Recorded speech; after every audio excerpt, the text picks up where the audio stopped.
over time and time again on these things as you're trying to get the word out that, you know, you're a pretty aware person, you know, as far as that, but you just like go, well, I'm trying to get the word out, maybe I'll get screwed, maybe I won't, but I'm just going to go for it anyway. Is that your attitude, or what? Well, it's been my attitude. Now my attitude is I just don't want that to happen anymore, you know. So I'm very reluctant to believe what anybody tells me anymore. Right. But have you developed an intuitive sense, perhaps, now? I mean, because you know how that can do. It can start shutting you down from certain experiences or certain places where you might need to be. That's true, and to a certain extent, I have an intuitive sense of where somebody's coming from, but it doesn't always work. You know, that's what makes a con man a good con man, is that you get the perception that they're telling you the truth. Okay. And so someone who's really good at it, right, can snow you. Or me, anyway. I don't know about you. Hold on 1 second. Let me grab my...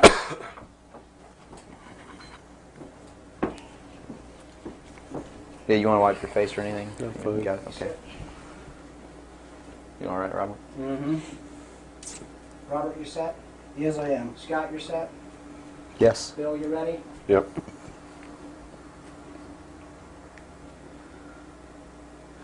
Bill, well, thanks for agreeing to the interview. First of all, a little bit about your background. You had extensive military service for many years prior to 1970, where a certain aspect of that military service kicked upstairs, so you were able to see certain things that you were not able to see beforehand. Would you tell us a little bit about that? It actually started much longer in my past than that. I was reared in a military family. My father's an Air Force colonel. He's retired now. He was a command pilot. And as a child, I remember sitting around I remember the pilots at our house sitting around the kitchen table talking about their exploits in the cockpit and what they had seen in the skies. And some of that talk involved UFOs and what some of them called Foo Fighters. And I traveled all over the world, lived on military bases for most of my life. I was really an indoctrinated individual, you might say. I was as establishment as you could get, as gung-ho, pro-government, pro-America, pro-military. And that's why I went into the military, because that had been so much of my life. I went into the Air Force. I was in the Strategic Air Command for 4 years as an aircraft and missile hydraulic technician, which is, I worked on the pneumatic and hydraulic systems of B-52 bombers, KC-135 aircraft, and Minuteman missiles. I had a secret security clearance. That's where I saw my first atomic bomb. I mean, we worked around in these planes, especially the ones on the alert pad, were always loaded, ready to go drop these bombs at a moment's notice. But while I was in the Air Force, I met sergeants, men who were older than me, and had been in the Air Force for quite a while, told me that they had participated in projects that had recovered crashed extraterrestrial craft, what you call UFOs. And they never told these stories unless they had quite a bit to drink. So I never really believed it. I thought, well, these guys are running a scam on me, you know, even though I'd heard about these things when I was a kid. I just still didn't believe in them. They're just so far out in left field, it's not something that you really give any serious thought to until something personal happens, which came later. While I left the Air Force, I went into the Navy, which is really where I wanted to be in the first place. I'd always had this tremendous feeling and connection with the ocean. I was an excellent swimmer, but I had a problem as a child. I had chronic motion sickness. If I got in a car and we went on a long trip, I got deathly ill, and same with boats or anything. I couldn't ride on the things at the carnival that went around and round because it just made me tremendously ill. But I decided after I had gone through the Air Force experience that sick or not, you know, I was going to go in the Navy because that's really what I had wanted to do. So I did, volunteered for submarine duty, and was assigned to the USS Tyru SS-416, which was a diesel-electric boat World War II type, that had been reconfigured. When I went on board the boat, it was in the dry dock at Pearl Harbor Naval Shipyard, and had literally been cut in half. They put in a 12-foot sonar section and then 3 domes on the deck for triangulating targets using sonar. And this was really one of the most up-to-date electronically submarines that we had. Wasn't a nuclear submarine, but as far as the ability to approach, get close to a target and destroy it, it had a better capacity to do that than any other boat that we had. While we were on a transit from the Portland-Seattle area on the surface, I actually saw, I was the port lookout, and I saw the most incredible thing that I think I've ever seen in my life. And it had such a profound effect upon my view of the universe and the world that we live in, that I wish everybody could experience this. I saw come up out of the ocean, from beneath the surface of the sea, a huge disc-shaped craft about the size of a Midway-class aircraft carrier, which is tremendous in size. Even though that's one of our smallest carriers, or was then, it's still a huge, tremendously big object. Came up out of the ocean and rose into the air and tumbled on its axis and went up into the clouds, and I was awestruck, dumbstruck. And I mean dumbstruck, literally. I could not utter a sound.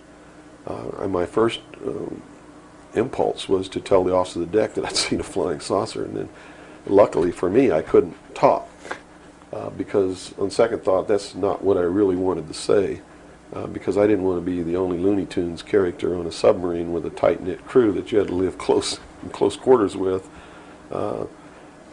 because that's a hell of a way to live. So I told the officer of the deck that I'd seen something about 15 degrees off the port bow at a relative distance of about 2.5 nautical miles. And he began to look in that area. And the starboard lookout had heard me tell him this, and he began to look over there. And while we were all three watching, either the same craft or another one exactly like it came down out of the clouds, tumbled again on its, why it did this maneuver, I don't know, but every single time it did it. It's like it came down in this attitude, and then it flipped over, and then entered the water. And the water just appeared to open up in front of it. It's just like the account in the Bible about the parting of the Red Sea. That's exactly what happened. The sea actually parted, and this thing went into the water, and then it closed up behind it. And this big spray went up into the air. But it wasn't a spray from the craft hitting the water. It was a spray from the water coming back in to fill up this hole that had been created. And again, I'm thinking, this is incredible. What are we looking at here? And it was metal. It was a machine, and it wasn't glowing or anything like that. It didn't have any lights on it that we could see. But it was obviously metal, and it was obviously a machine. And although I can't tell you that there was anyone inside of it, I believe that there was. And it did something that, as far as I knew, was absolutely impossible. I'd been in the Air Force. I'd worked on the state-of-the-art of our aviation capabilities. And here I was on the deck of a submarine in the conning tower, and I knew what we had to be able to have to go underwater, and I knew that the two were incompatible. Here's something that came from under the water and flew in the air and performed maneuvers, and then came back down and interfaced with the water at tremendous speed and remained intact, which realistically it never touched the water. The water sort of magically opened up in front of it, but something had to interface with that water. Anything that we had that interfaced with the water in that manner would have been disintegrated. It's like hitting a brick wall. So I was looking at a technology that, as far as our laws of physics and what we knew at that time, didn't exist. This was in 1966. Ensign Ball was as shocked as I was.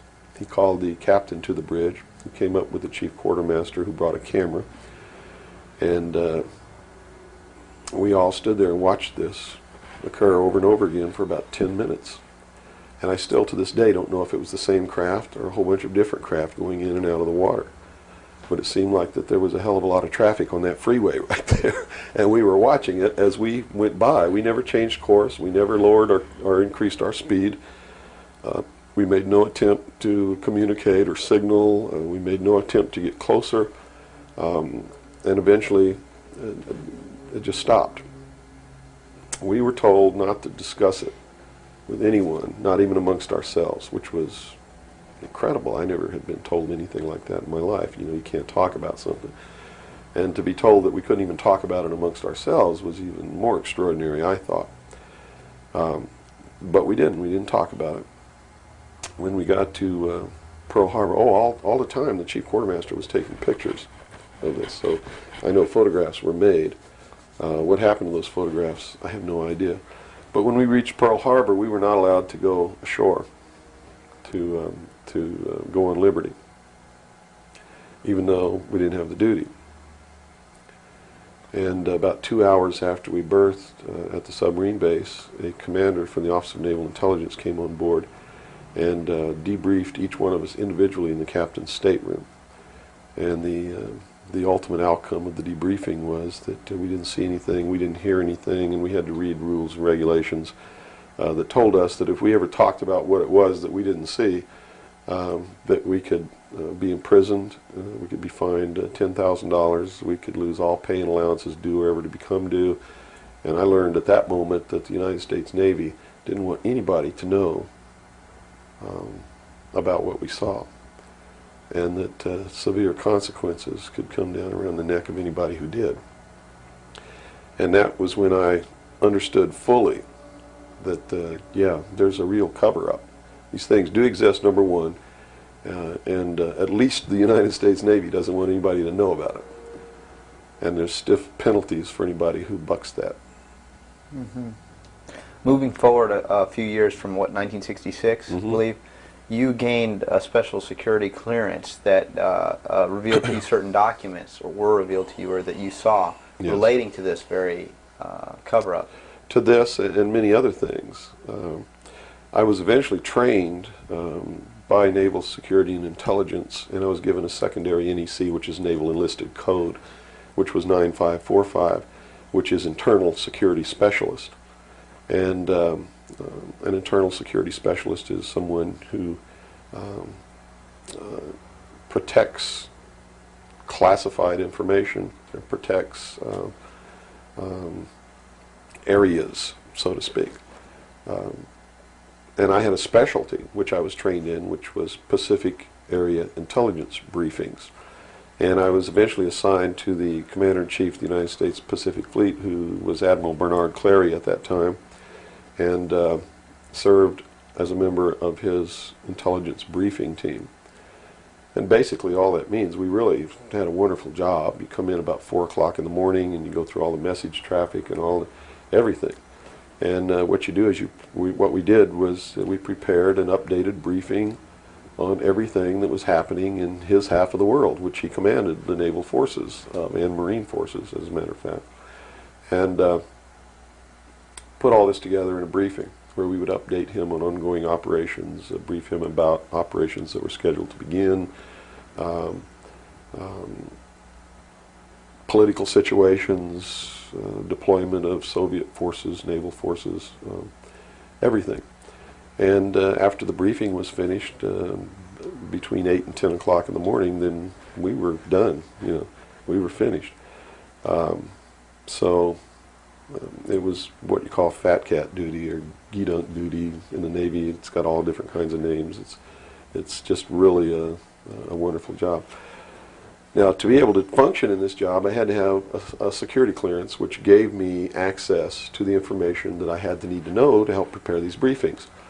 And when I first was assigned to the command, I was attached to the OPSTAT office under Lieutenant Commander Mercado, which was operational status reporting, and while I waited for my security clearance. And it took 6 months to get it. What I eventually ended up with was a top secret Q clearance with an SCI attachment, which means sensitive compartmentalized information, and there were no blocks. In other words, there was nothing confining me to only certain compartmentalized information.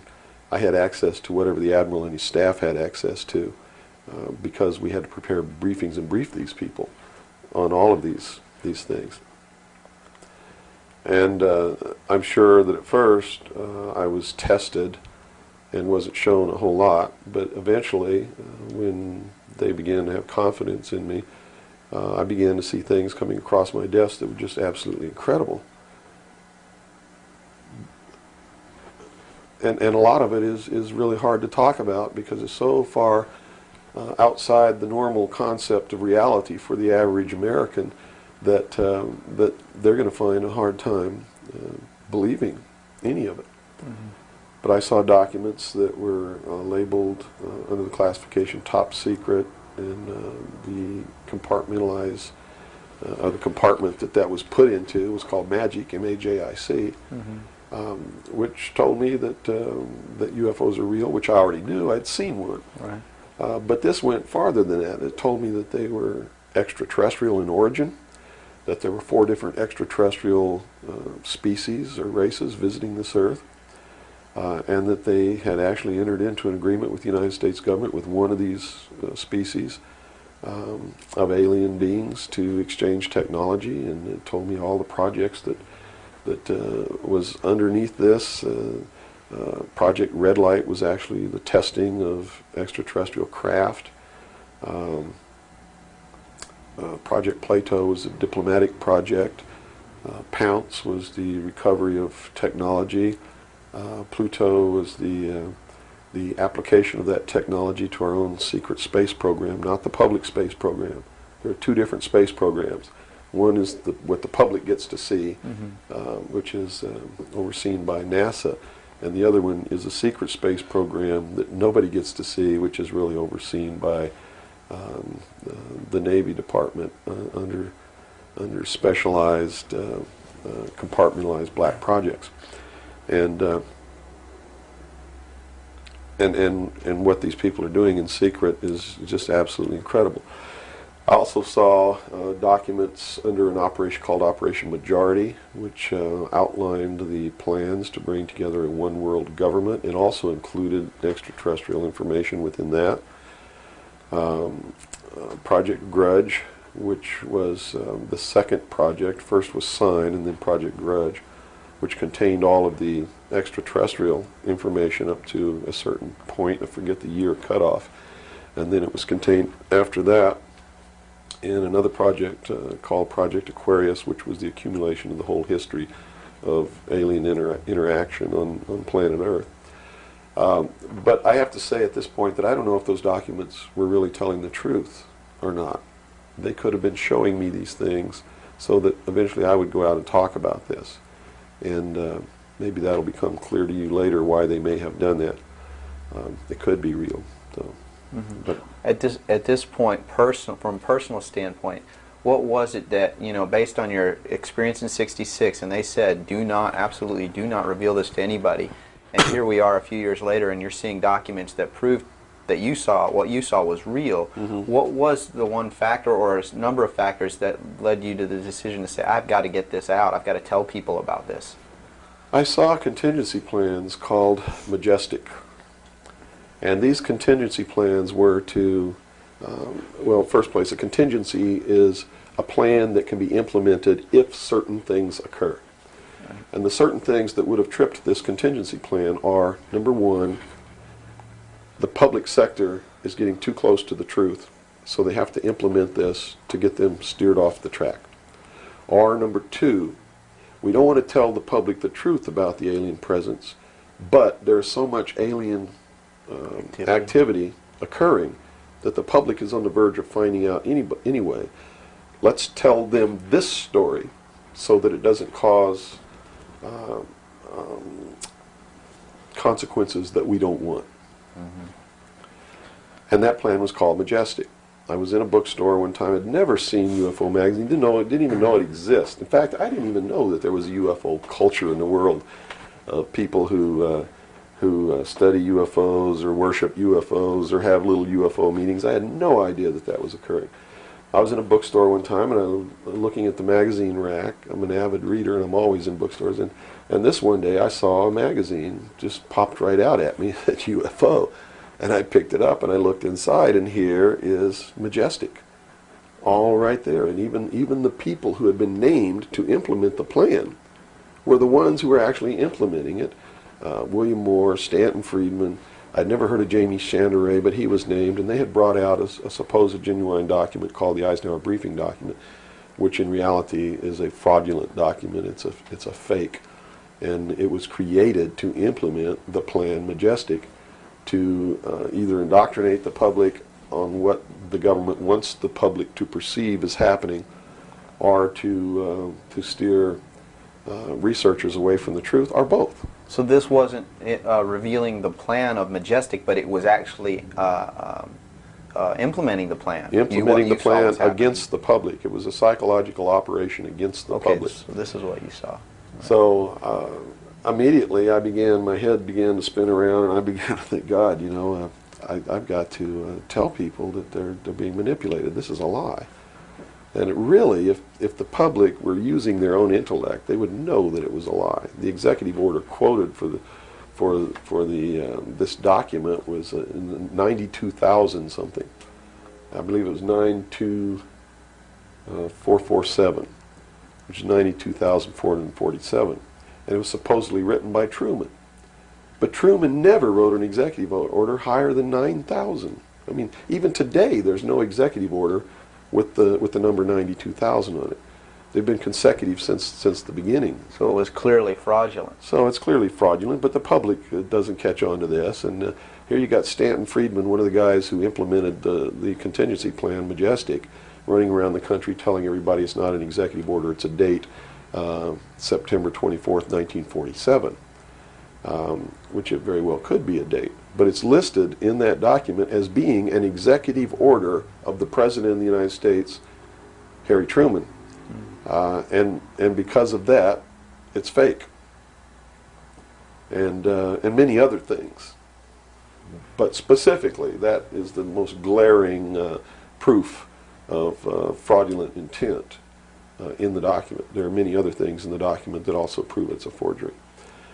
But here they are. They're running this contingency plan, and here I am. I know all about it, and here's the public out there biting on it. They even ran that thing in the New York Times, like a 2 or 3 page spread showing all the documents.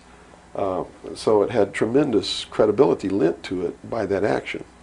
And so I decided that I had to tell the public and get people on the right track, which is, the right track is don't believe anybody. Okay. Don't believe me. Don't believe George Bush. Don't believe anyone. You got to go out and you got to get proof in your hand before you can believe anything. And to do otherwise today is the biggest mistake that anyone can ever make. You begin believing people, putting your trust in them, that they're telling you the truth. I guarantee you're going to take a ride on a roller coaster you don't want to be on. Mm-hmm. Now this controversy, and I say the very understatement controversy. Yes. It also is now extending, based on some things that you're revealing, into the Kennedy assassination. Yes, in the set of documents, which really was literally 2 or 3 file cabinets of documents, called Operation Majority, I saw documents which told me what happened in Dallas and why.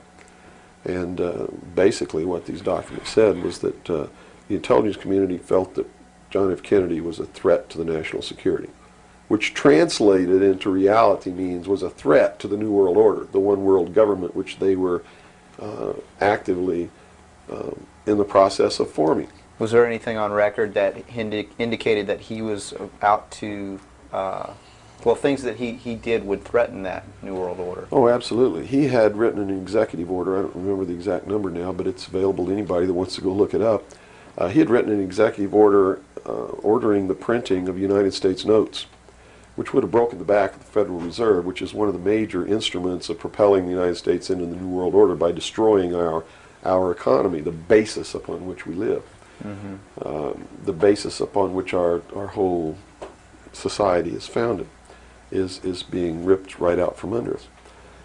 That was one. Number two, he refused to provide air support for the invasion of Bay of Pigs, which ensured that that would be a failure. He had threatened publicly on several occasions to disband the CIA and scatter it to the thousand winds.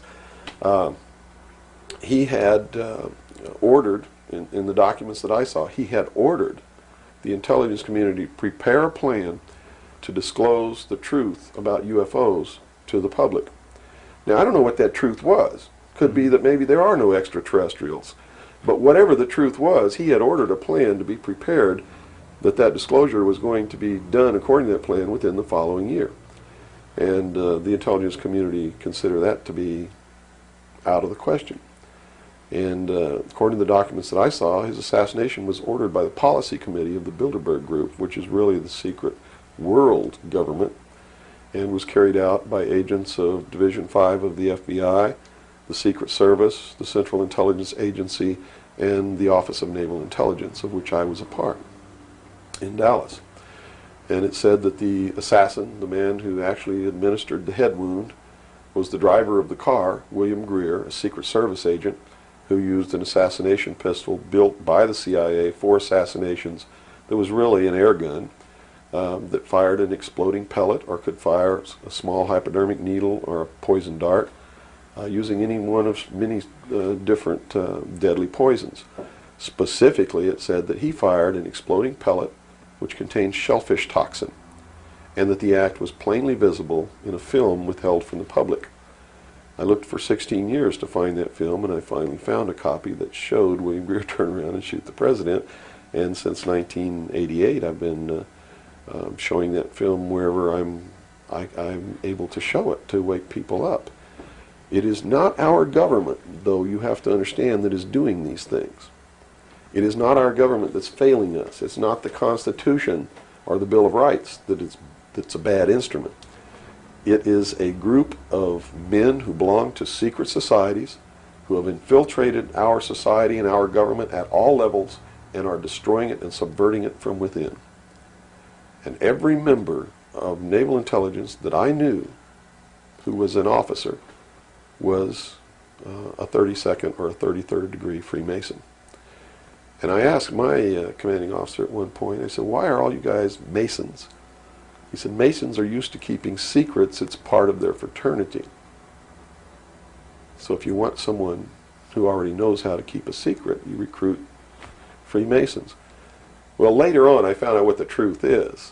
The truth is you're not going to be a naval intelligence officer unless you are a Freemason or a member of the Ancient Order of the Rose and Cross, but you have to be high degrees for that. I think the reason I was selected as a enlisted man is because I had belonged to the Demolay Society. Which is what? As a teenager. That's sort of the first level of Freemasonry. That's how they recruit teenagers and indoctrinate them into their principles so that they go right into Freemasonry when they become an adult.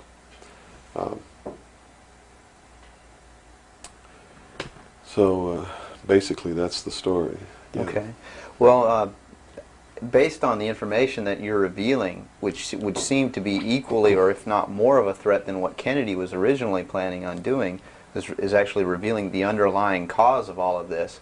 Why is it that you are here today, or how is it that you are here today and you're not, you know, conveniently taken away and put in a padded cell somewhere so that you can't speak of these things? Well, I really don't know the true answer to that question, because you would have to ask them to find out why they haven't done anything. But I can tell you this. I began to reveal information in 1976, and I was physically attacked on 2 occasions. My skull was caved in. That's what all these scars are here. On the second attack, I lost my leg. They visited me in the hospital. They had no intention of killing me. They were delivering a message to me. Shut up. And that was the message that came through loud and clear. And 2 men who identified themselves with identification cards who belonged to the Defense Investigative Service, which is really the Defense Intelligence Agency, asked me if I was going to shut up or they were going to have to do it right.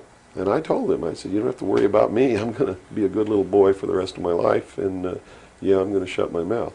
And I did for 16 years, kept silent until I saw this UFO magazine in a bookstore, which indicated that they had implemented the contingency plan called Majestic. But if you want to know what I think the reason is, I believe that there are several. One, they've had a plan that's been in force since the 40s to debunk, ridicule, destroy anybody, whoever talks about these subjects. And the public has been thoroughly indoctrinated that if you talk about any of these things that I'm talking about, you're just another nut. So the public, by and large, doesn't pay any attention to it. So in that sense, I'm not a threat. If the president had come on television and said, hey, this is what's going on, then they would have listened and they pay attention to it. But people like me, they perceive me as being just another loony bin, fruitcake, nut, which I assure you I'm not. But that's the perception that they've been brainwashed into believing. And so that's what they believe.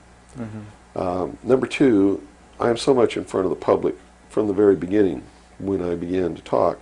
And that's how I protected myself, or at least that's what I thought would protect me, and so far it's proven to be right, was that if I got literally in front of the public overnight, in front of a large public, that they wouldn't do anything to me because it would substantiate what it was that I'm saying. And they certainly don't want to do that. It would also create a martyr, and martyrs create tremendously dangerous political movements that they don't want that either. So literally within a 24-hour period, I spent $27,000 mailing a thick packet of information all over the world to people I'd never heard of, didn't know. We went down and got some mailing lists and just mailed this stuff all over the world. And so literally, when people opened these packages in their mailbox, and it was a perfect plan because they couldn't stop it. They didn't even know I was going to do it in the first place. And since we sent it all over the world, once it was out, there's no way they could retrieve it. At least no way that I can conceive of. So literally within 24 hours, I was a public presence. And people were asking all over the world, who's Bill Cooper? Is this true? Look what I got in the mail. And just literally flipped the world over on its ear. And I've been in front of the public ever since. So I think basically those are the reasons. They don't believe that the public's really going to listen to me, and so far that's been true.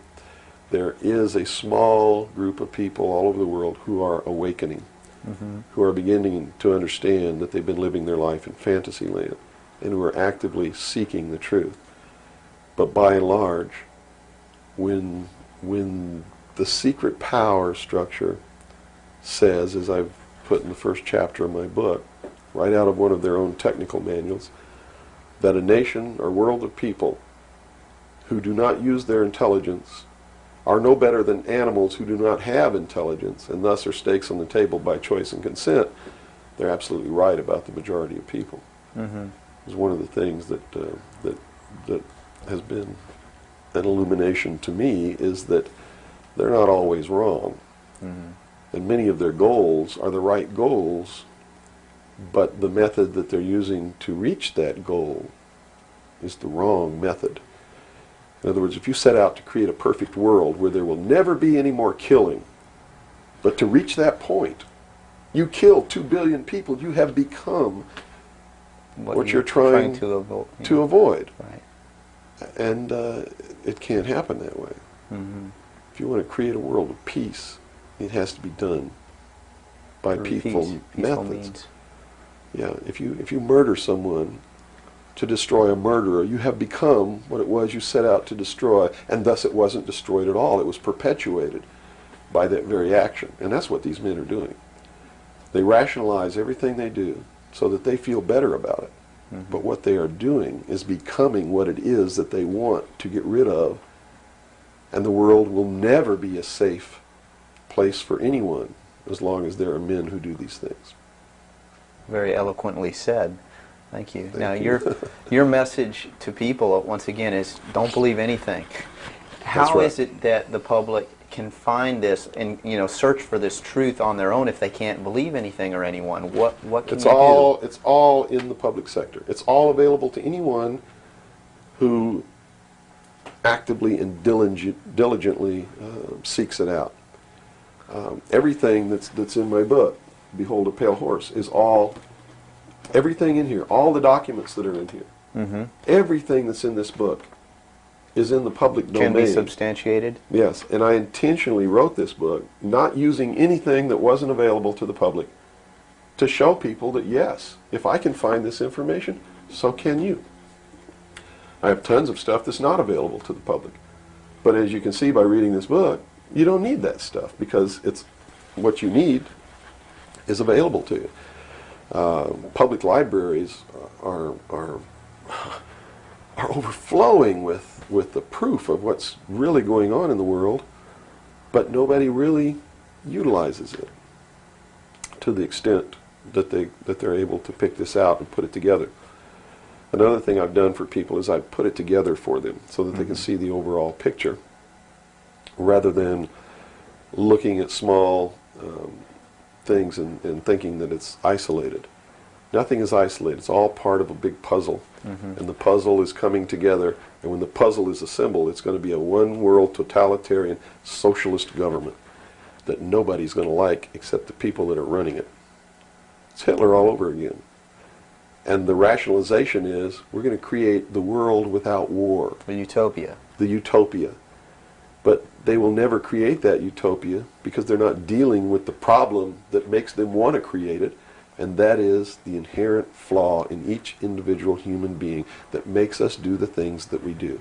Until that's overcome, there's never going to be a world without war or without rape or without killing or without robbery, and anybody that thinks that there is has already gone off the deep end. So the method is, here, I'm going to hold a gun to your head so you won't rape, you won't kill. That's right. Yes, okay, I understand. The title of your book, Behold a Pale Horse, what significance does that have? What are you saying with this title?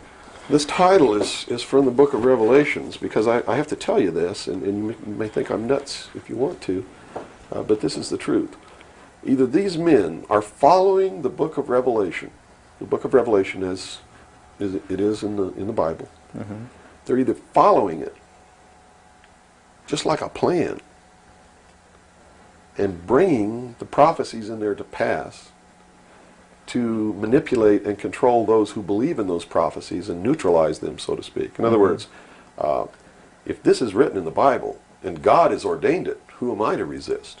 It must come to pass, so I'm not going to try to stop it. Okay. What a perfect way to neutralize the opposition right off the bat. Or there really is a God, and what he said was going to come to pass is coming to pass. And I named this, Behold a Pale Horse, from chapter 13 of the book of Revelations. The fourth horseman of the apocalypse is the pale horse. And I looked, and behold a pale horse, and his name that sat upon him was Death. And hell followed with him, and power was given unto them over the fourth part of the earth, to kill with sword, and with hunger, and with the beasts of the earth. And that is taking place now today. The fourth horseman is riding across the world now. That's what AIDS is all about. That's what all these little brush fire wars all over the world are all about. That's what's happening. That's why cancer cures are suppressed. Is because they fully intend to kill a minimum of 2 billion people by the year 2000. AIDS is an invention of man. It is not a natural disease, and it has been implemented and placed into the population as a population control. And when they did it, they had the cure before they did it. Mm-hmm. And when they deem that enough people have died or been killed, they will say, we have a cure for AIDS. And everybody will be called to report to some place to get an inoculation, which is going to do two things. One, it's going to stop AIDS in its tracks, and number two, it's going to implant a device which will be able to be used to track each individual person and maybe even to control those people. And that's what the pet implant program is all about. It's not about finding lost pets. They don't give a damn about pets, and they would never put a satellite in orbit to find a lost pet, but yet there's a satellite up there that they're using to find pets that have been implanted with these devices. They're testing this program on pets that's going to be used in human beings. And in the Los Angeles Times in 1989, they ran an article. It was 10 forecasts for the coming decade, was the title of the article. I have a copy of it in my research center. And number 5, I believe it was number 5, in those 10 forecasts for the coming decade was chemical or electronic implants to control individual behavior on a 24-hour basis, unquote. So it's not hidden at all. It's there for anybody who wants to look. But nobody's looking. Nobody's looking. They believe, and I believe that they're right, that the biggest danger to mankind right now is man himself, population. A study in 1957 told them that by 1990 the world population would double. In 33 years. Can you imagine that? The world population of human beings doubled in 33 years. Mm-hmm. And they knew that it's an exponential doubling. Throughout history, every time it's doubled, the interval has gotten shorter. So that was 33 years. The next doubling will take place in approximately 28 years. The next one after that, approximately 24 years. Can you imagine if the world population doubles again in 28 years from 1990? In other words, in the year 2018, the world population doubles. And we're having problems with food supplies and timber and clean water and clean air now. And then after that, it doubles again in another 24 years. That's why they created AIDS. Because they didn't want to have to go around the world and say, you, and you up against the wall, you've got to die today, and shoot them. They did it in a manner to where they could target what they consider to be undesirable populations. And I want to be very clear that I don't agree with them on this. They specifically targeted blacks, Hispanics, and homosexuals for complete eradication. And AIDS is really going through those populations, and it's really doing a number on blacks, Hispanics, and homosexuals. That theory has made news. I've heard that before, and, well, and this it's been isn't a debunked theory. very clear by the public, saying, "Oh, that's ridiculous." But you're saying that that may indeed be the case. It's not ridiculous. I actually saw this in documents, and the project name was Project Naomi. MK Naomi was the name of it. It was a CIA project. The AIDS, whatever causes AIDS, whatever that turns out to be, according to those documents, was developed at Fort Detrick, Maryland, under a CIA project called MK Naomi. It was financed by $10 million for the Department of the Army's biological warfare programs.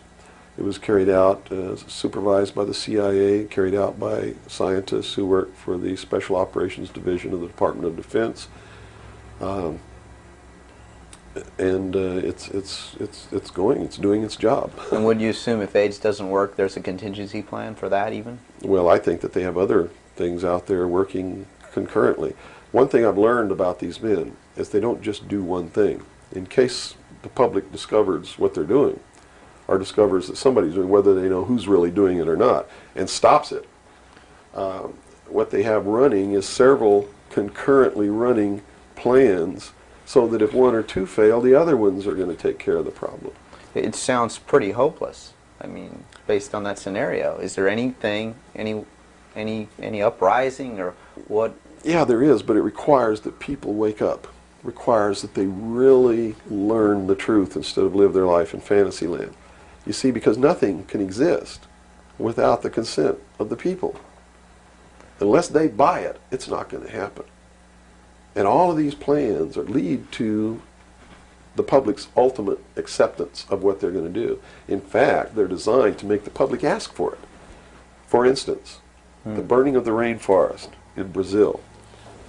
I know people who are just up in arms. Stop this. We've got to stop the burning of the rainforest, which is exactly what the burning of the rainforest is designed to do. Because Brazil is a sovereign nation, right? How can you tell a sovereign nation to stop burning its own forest? You can't. What they're asking for is control over a sovereign nation by a world governing body who can then send troops, a police force, to make Brazil stop burning the rainforest, and that's why they started the burning of the rainforest in the first place. You see, they went down there and they built a road across the Amazon jungle that went nowhere. There was no reason for this road to be built. There was no place to go. It doesn't go from here to a city on the other side. It just goes across the jungle and ends. And they built this road, on purpose, because they knew that most of the people in Brazil are so dirt poor that they would see this road as the answer to their prayers. Free land, free timber, a way to support their family, a way to become wealthy, or at least more wealthy than they were, which was no wealthy. Mm-hmm. And that's exactly what happened. Millions of people headed out down this road and staked out some land and burned the forest and tried to grow crops. And they found that rainforest is no good for growing crops. It'll grow one crop, and then you got to go burn more trees and plant another crop because the soil is poor. And that's what's happening. Mm-hmm. And that's why the forest is being burned. And it was done intentionally to create the scream of stop burning the rainforest, so that then they could offer the solution. The solution is a world governing body that can then order and enforce that order of Brazil to stop burning So the rainforest. the green movement worldwide is Is a now just a manipulation. manipulation Yes. of. Now it's been proposed time and again too that big business is behind things like this, and that would represent a capitalist approach. But what you're saying is we're heading toward a socialist approach based on this scenario. You have to understand the difference between capitalism, socialism, communism, what all of these things really mean. You have to understand what the difference is between right wing and left wing. People, they use these phrases all the time, and they don't even know what these things mean. And it's just incredible to me to hear a socialist calling someone else a Nazi. Because Nazi means National Socialism. So here's a socialist calling a right-wing guy a Nazi, when what he should be calling the right-wing guy is anarchist. People on the right want no control. Mm-hmm. They're really anarchists. So Okay? they would, in theory then, or in fact, be in opposition to this ultimate movement. Yes. Whereas in appearance, they would be the ones behind it. Well, when you have a misunderstanding of what the terms mean, yes. Okay. Right-wing on the far right is total anarchy. They don't want anybody controlling anything that they do, and they believe that people are responsible enough that the world can exist without government. Okay. Are the very minimal government that it would take to. On the far left, on the other hand, they believe that the government should be in total control and should be supply man with all of his needs. Well, creating a whole society that's dependent. Right. A republic is somewhere in the middle. It's governance by laws. Laws are decided by representatives who are elected by the people. And according to the theory, the representatives will do what is right, whether they get elected or not, because it's not really a democracy. A democracy is far left. People don't understand. We don't live in a democracy. This country is not a democracy. It is a republic. A democracy is ruled by the mob. The mob always votes themselves every kind of benefit that they can vote themselves. And whenever you do that, it means large, tremendously overpowering government in control. They vote themselves into dependency. That's it. They Okay. vote themselves into a dictatorship is what they do, where they lose all of the benefits that they intended to vote themselves into in the first place. Okay. And democracies are extremely dangerous to minorities, because if the majority of people don't like you, Right. they're going to vote that they kill you, and they can, that's it. Democracies are dangerous. Democracies are socialists. Democracies are communism. That's what communism is. The definition of communism is everybody doing according to their talents and receiving according to their need. And it doesn't work. We already know it doesn't work. Man, by his inherent nature, is greedy. So those at the top always end up having everything, and those at the bottom end up having nothing in communism. Socialism is different. Socialism usually ends up in a dictatorship, in a very controlling dictatorial government which even owns the people that it governs, so that those who live in fear of not having are provided for what they need, and in turn they worship this oppressive government. Socialists are children who went out into the world, took a look around and said, I can't handle it, and went home to Daddy. Okay. Daddy, protect me. Daddy, feed me. Daddy, loan me your car. Daddy tucked me in at night. Socialists are scared little children who are irresponsible, can't stand on their own 2 feet, and need Daddy to take care of them. Okay. Okay? And now we got the... But what happens when you go home to Daddy and Daddy does all these things for you? Tell me. Well, you never leave the home. You've got no reason to. In other words, if you're being provided for in that way. You're being provided for, but what does it mean? Doesn't it mean that you have to do what Daddy tells you to do? True. Doesn't You're mean you under have to his be in rules. when Daddy tells you to be in. Doesn't it mean that you can't drive the car to the next town if Daddy tells you you can't. Doesn't it mean that if Daddy tells you to take out the trash, you better take out the trash? Are you beginning to understand the concept? When you ask for favors from Daddy, you have to give up freedom in return. Great.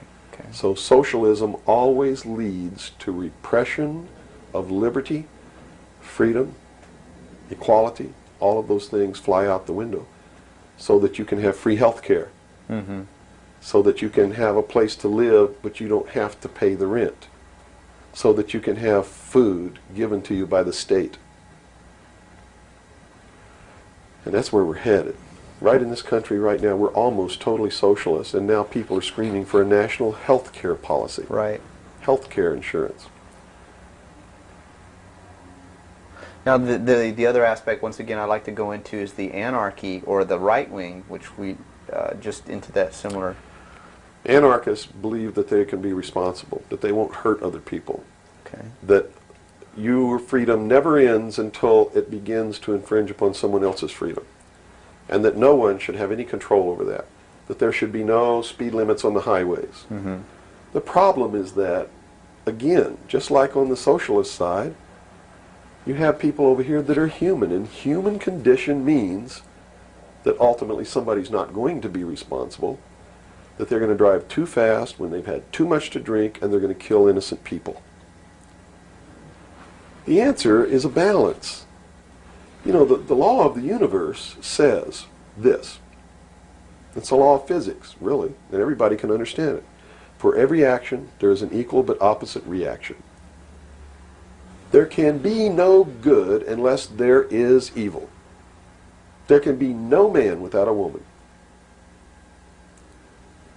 Do you understand the concept? Based on that, the theory of a utopia here on Earth is corrupt right away. Absolutely. It goes against the laws of physics. It goes against the law of the universe that there must be two opposing forces all the time in every instance, because that's what makes the universe work.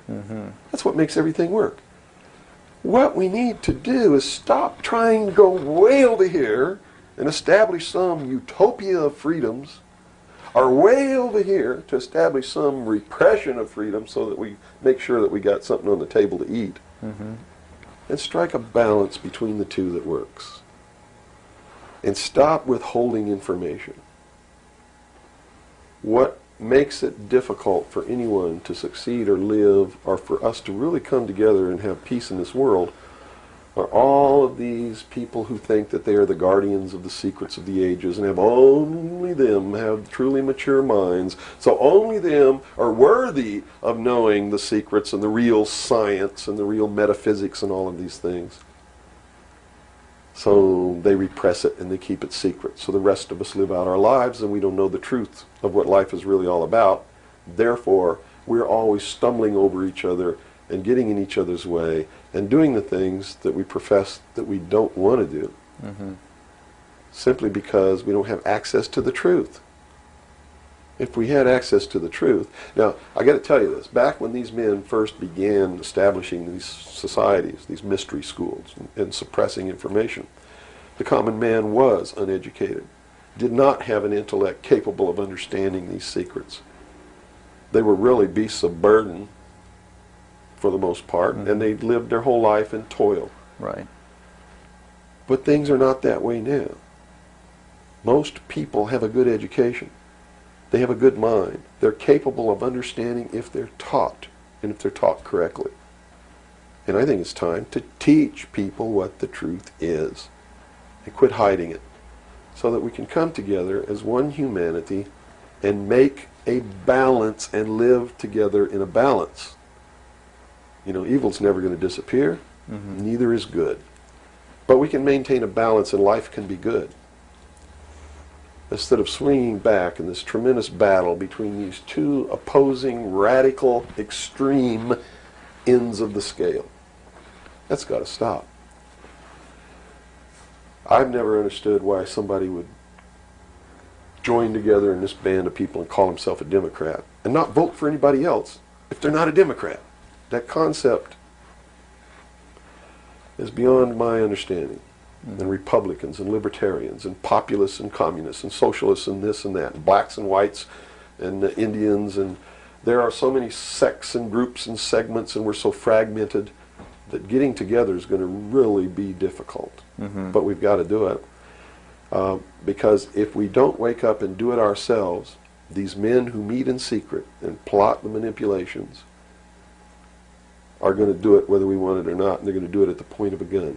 And they're going to take away everybody's freedom because they don't consider us responsible. Capable of having that freedom. Are capable, or even of using our intellect.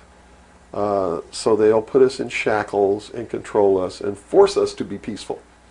That's what the plan is, and that's what the New World Order is all about. Well, we've run from UFOs right to this, and at first a person might watch this and say, "Wow, this is really strange." But where we've come down to, based on that beginning, is quite in the realm of common sense. Well, it's not strange at all. It's what they've been trained all their life, that if they hear these buzzwords, they're listening to some loony idiot talk and it has no substance to it. Once they get into it, though, and begin to understand that everything is interconnected, it's leading us toward one end, a one-world totalitarian socialist government, and begin to see it coming to pass all around them in their life, and understand that nothing happens by accident. It's been planned for many years. Then they begin to understand that UFOs play a big role in this. Because if they're real, it's the most significant thing that's ever happened in the history of man, and may be the driving force behind locking up the human race. Because how could a UFO land in a place like Macon, Georgia, and somebody who doesn't look like us get out, walk down the street? And I'm not trying to insult the citizens of the state of Georgia. What if they landed in Newark, New Jersey, and got out and walked down the street in a society that kills people because they sit in the wrong seat on a bus? I'd assume now that they'll know about us. Of course they will. They probably already know about you if you've been exposing the truth on your show. Would you assume that our phone lines would be bugged at this point? I don't know. I doubt it. They don't really consider you to be a threat unless you develop a large political following. Oh, okay. So, unless you have a large political following, you're not considered to be a threat to them. Not yet. Because they figure that the people are too stupid to listen to you anyway. And generally, they're right. So we're in the process of educating people then. Yeah. It's the best thing. Education is 60 or 70% of the battle. Yeah. Because people automatically begin to do the right things once they learn what the truth is. They're Robert, educated you to it. set?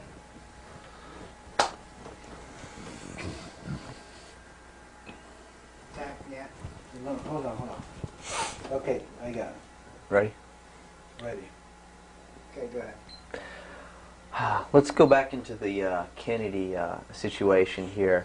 Now, the Warren Commission was highly publicized. All the things that went on there. I was shown a videotape just yesterday of was it a Zapruder film?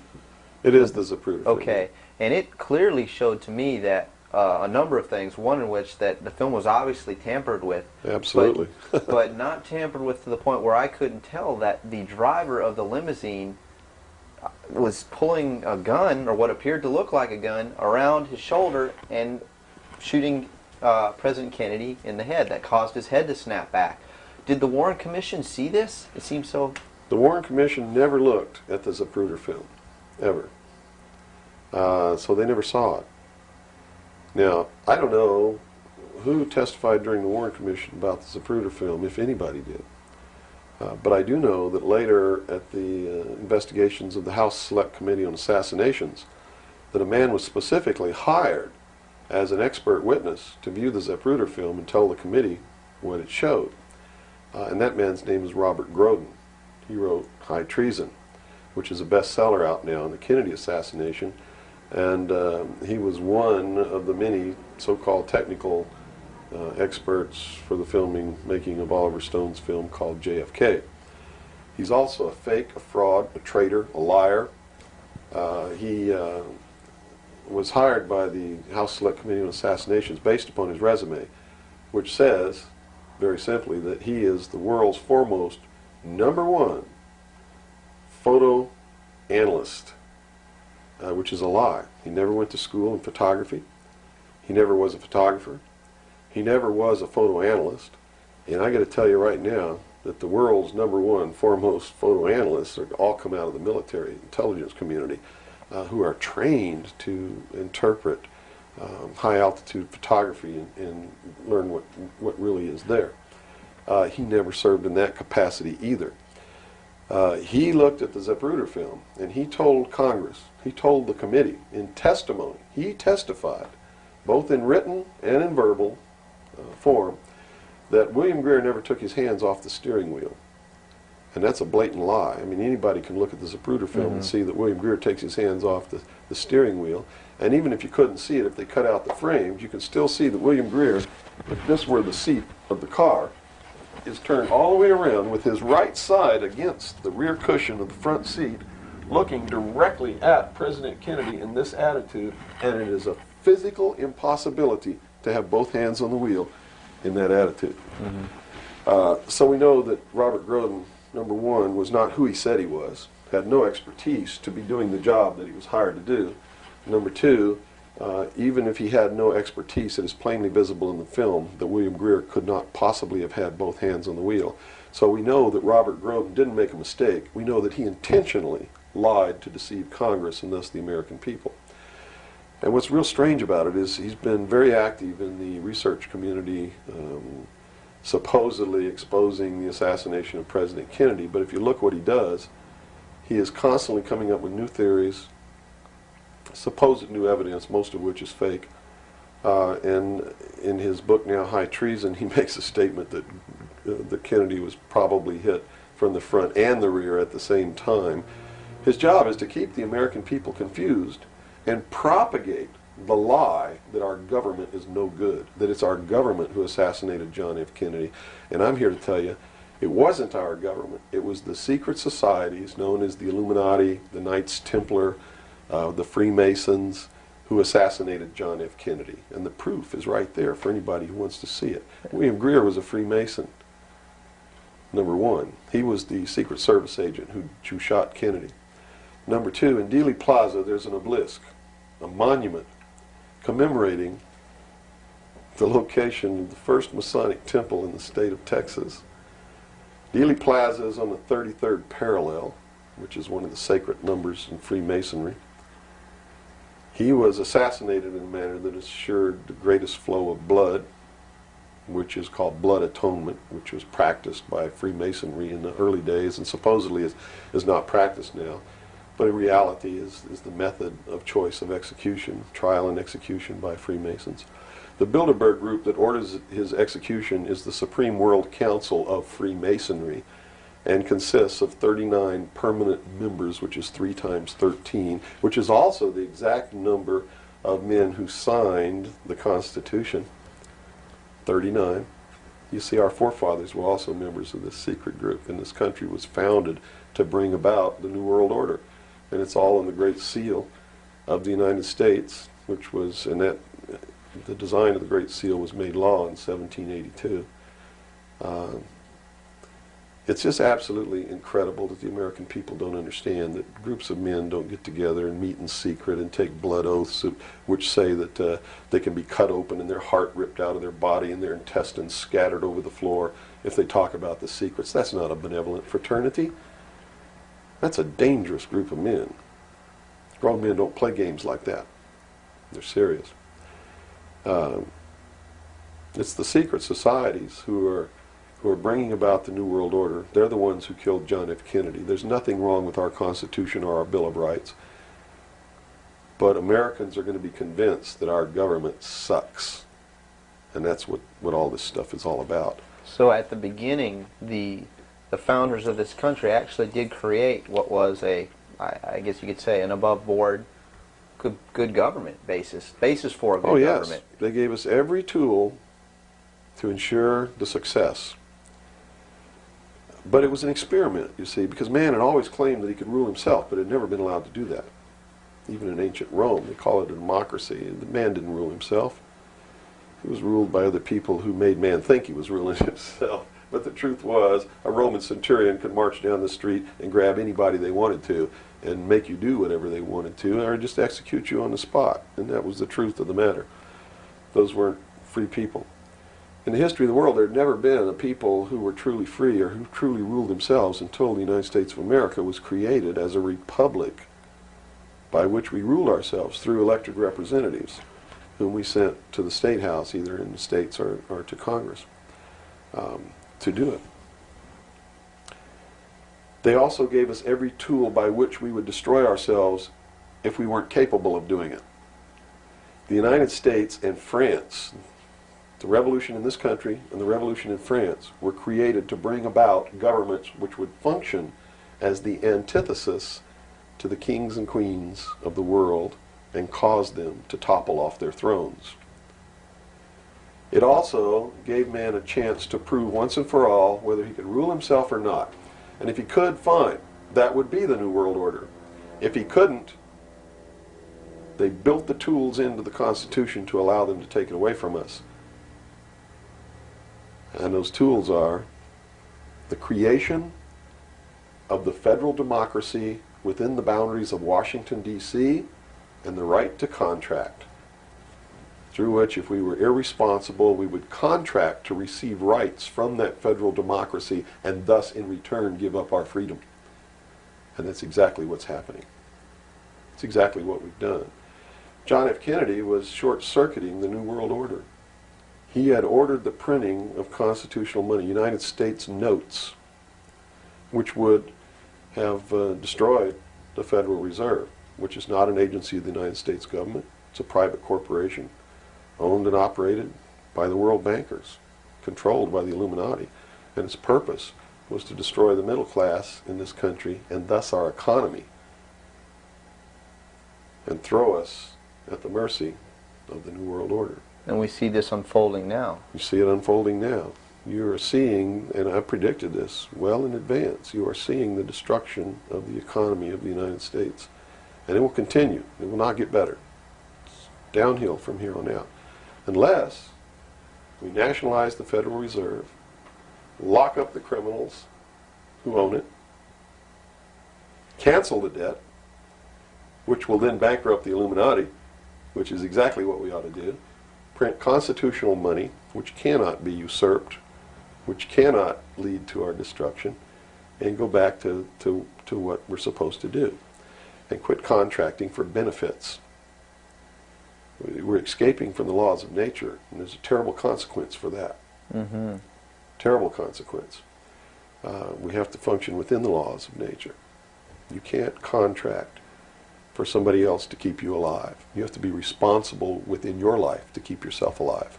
Mm-hmm. And if you can't do it, then you have to die. That's the law of nature. You see. Kennedy also did a lot of other things. I mean, he was a believer in the Bible. These men who are bringing about the New World Order don't believe in the God of the Bible. They believe in the God of light, Lucifer, the angel of light, who was flung down to the earth and became the Lord of the world. That's their God. That's why everything they do goes against what people know to be the right thing to do. They believe that man was held prisoner by a vindictive, cruel God named Jehovah in the Garden of Eden. And that Lucifer, through his agent Satan, set man free from the bonds of ignorance to which he was chained to the Garden of Eden, and thus brought the gift of intellect, wisdom, to man, and thus is the true benevolent God. And man, with his intellect and his wisdom and his knowledge, will create technology which will elevate man to the position of God. And all this is allegorical. Don't take the story literally, you see, because it's all allegorical. They believe that intellect, reason, is the light, is the true God, is what makes man God. And I'm not going to debate the right or wrongness of that, because who the hell knows. But I can tell you that they pervert whatever it is that might be divine about their philosophy by becoming what they profess They to want destroy. To destroy, yes. And so, in their zeal to bring about the New World Order, they destroyed the political will of the nation when they assassinated John F. Kennedy, which has furthered their goals, because it made a lot of people feel so helpless Right. that, God, if they can kill the president, who am I? You know, what can I do? I'm just one lonely, helpless person. So they quit voting. They abdicated their power. And, of course, through agents like Robert Groden and many others, Oliver Stone, they're being convinced that our government sucks, that our government is the problem, that the Constitution doesn't work, that the Bill of Rights aren't real. We're playing right into their hands, in other words. We're playing right into their hands, because there's nothing wrong with the Constitution or the Bill of Rights or our government. It's the people. You see, it's been infiltrated. And from within, they are eating at the heart of this nation like a cancer, this secret society. They are destroying it. They are subverting it.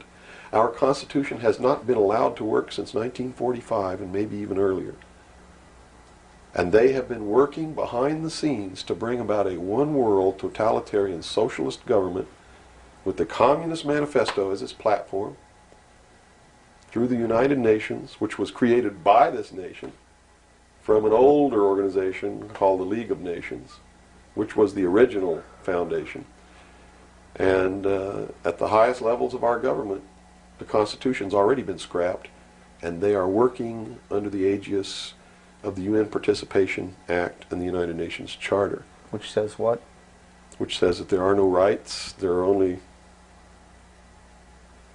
what you call privileges. And privileges can be granted or taken away at will by the state. Quite frightening scenario. It's a very frightening scenario, and people better wake up to the fact that unless they wake up and do something about it now, there's only going to be one alternative. And that's either take up arms, restore the Constitution, and the blood will run in the streets of America, or reach down and put the shackles around your own feet and march off into slavery peacefully.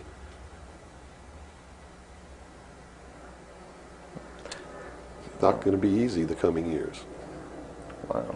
Now, historically, this may or may not relate, but at least modern world, contemporary world history does not include the stories of Atlantis and Lemuria that go predate. How does that history, and why was that suppressed, or why is it still being suppressed? How might that affect what we are understanding is going on today, or is it related? Well, I'm not sure if a place called Atlantis or Lemuria ever existed or didn't exist. I don't really know.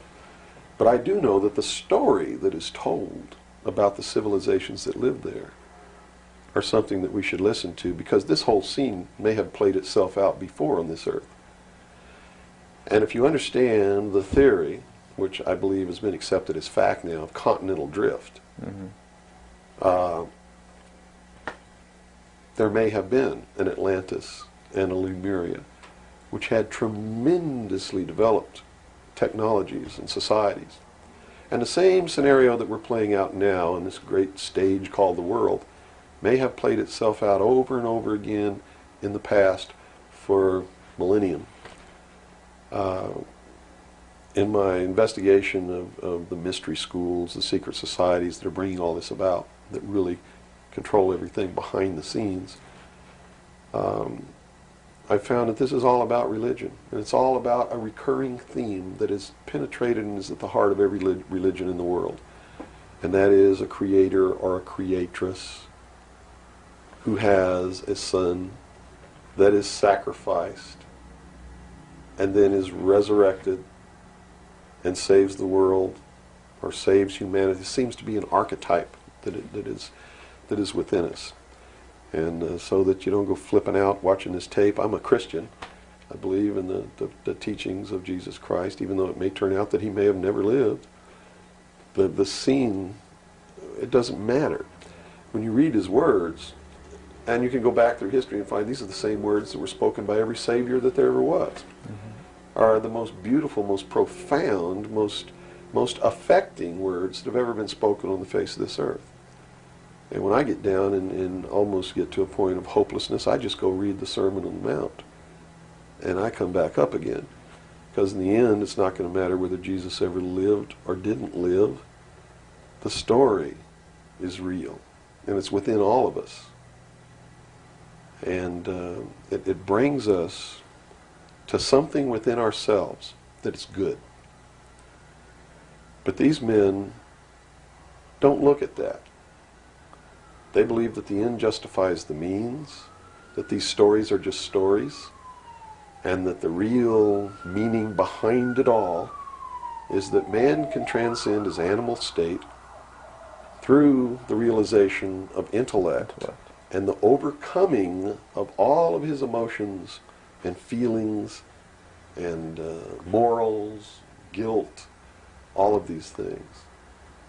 And I just can't go along with that because I believe it's our emotions that tell us when we're doing wrong. We feel it within ourselves. And a person without that capacity to feel when they're doing wrong becomes a sociopath, which is someone without a conscience who really believes that the end justifies the means and therefore has no pangs of conscience nor no reluctance to murder someone who gets in their way. Mm-hmm. And it's extremely dangerous. Now, do these people recognize the continuity of life? In other words, you have told me earlier that they're after physical immortality. They believe that through their technology, man will become God. With the power of reason, through technology, man will himself become God. They will engineer, just like Hitler wanted to do, the super race who will live forever. And the concept is the same, and the men behind it are the same as Hitler was. When they killed John F. Kennedy, it shows you what kind of men they are. Because they would not stop to kill anyone who gets in their way. And they've never stopped at it. Their goal, literally, to bring about the New World Order, will be to kill approximately 2 billion people before the year 2000. AIDS is one method of doing this. There'll be many more. As they solidify their control, everyone will be given a choice. They'll be presented with a new world religion. They'll be told to renounce Christ, renounce Buddha, renounce Muhammad, join the New World Order, join the New World Religion. If they refuse, they'll be executed. Very simple. And it won't bother them a bit. In fact, according to their belief, they believe they'll be helping these people. And in reality, they will. Because those people will transcend this physical state while they're prisoned here living forever. I feel sorry for them because those of us who will eventually die will transcend the pain and the suffering that goes along with this world. Mm-hmm. And they're so egotistical that they preserve whatever they do so that the diligent can find out what kind of men these men really are. For instance, the Kennedy assassination, I've been showing a film for 5 years that shows exactly who did it. I show you exactly where Oswald is on the film. He wasn't even on the 6th floor. He was standing in the doorway of the book depository building watching the motorcade go by. And it's incredible. At the same time, you said they would have everybody renounce religion. Yes. Have they as well been using it as a tool for their means? If you're a Christian, you'll be required to renounce Christ and join the New World Religion. Now remember I told you before, that no matter what your religion is or what you think, they are following the scenario in the book of Revelations to a T, right down to the last little bit. If you want to know what's going to happen in the future, if we don't wake up, and through the power of those, see, not one drop of blood ever has to be spilled, and no one has to ever put any chains on their legs or their arms, ever. If people just wake up and exercise what was given to us in our Constitution, the power of the vote, while we still have that power. So you say there is still a possibility for like one individual watching this tape to actually make a difference. You better believe it. How Yes. would that be so? Well, number one, learn what the truth really is. Get away from the fantasy that you've been living. Educate other people, those you know, your family. Once that begins to happen, it spreads. And then if the people decide that they don't want what they have in store for us planned, just through the power of the vote, they can make this country and the world whatever they want it to be. Whatever they want it to be. And there are no limits on that, except to understand that you can never make everything all right, and you can never make everything all bad. Both must exist, and we must maintain a balance. And we must become responsible. If each individual on this earth learned to walk in a divine state of grace, responsible for themselves, their family, their city, their state, their country, and for the world. And to the laws of nature. And to the laws of nature. And actively participate in solving the problems of yourself, your family, your city, your state, your country, and the world. There could never be a group of men meeting behind closed doors in secret that could ever control anybody. But by abdicating responsibility, by not walking in that divine state of grace, makes possible anyone meeting behind closed doors to bring about the world that they want. And the world that they want may not be the world that you want, or that I want, or that these people watching might want. If you don't participate, you can't complain. If you don't help cook the meal, you got no right to bitch about it. You got to sit down and eat what's put on your plate. If you don't like that, then you should have been in the kitchen helping to prepare the meal, helping to plan it, helping to prepare it, helping to serve it. If you want to sit on your butt in the living room while somebody else prepares the meal for you and decides what it's going to be and puts it on the table, it's too late to say that's not what you wanted to eat. It's too late to say it's not cooked the way you wanted it to cook. Well, that's very simple to understand. And That's right. You got to eat it because you have to eat to live. And I think that anybody can understand the meaning behind that little story. Okay, let's take a step back to the Kennedy thing now. So This is all about the Kennedy. well, yeah, it is. But just specifically about, once again, I want to bring up the film as well. Another thing that came to my mind when I viewed it is that the two Secret Service men, the driver and the person sitting next to him in the front, regardless of what they claim happened, obviously did not operate in a way that you were trained as a Secret Serviceman to protect the president. Shouldn't they have just driven that car right out of there, and the other guy should have done something to protect or look for who's shooting? You know, it just didn't seem to make any sense. How would the Warren Commission not? They didn't see the film, so I guess they didn't see the film by design, because if they saw the film, they'd have to be responsible for the decision that they made that Lee Harvey Oswald was a lone assassin. Okay. So I think they didn't see the film on purpose because they didn't want to have to be responsible for saying, hey, look, the driver did it, you know. They didn't want to make that decision. And in a letter that Lyndon Johnson wrote to the Warren Commission, he specifically said in the letter, you must quickly identify Lee Harvey Oswald as acting alone with no conspiracy so that America can get back to business. Was Lyndon Johnson acting on behalf of the secret society, or was he concerned of course. with... He had to know all about it and approve of it because he was going to be the new president. And the new president would be in charge of the investigation.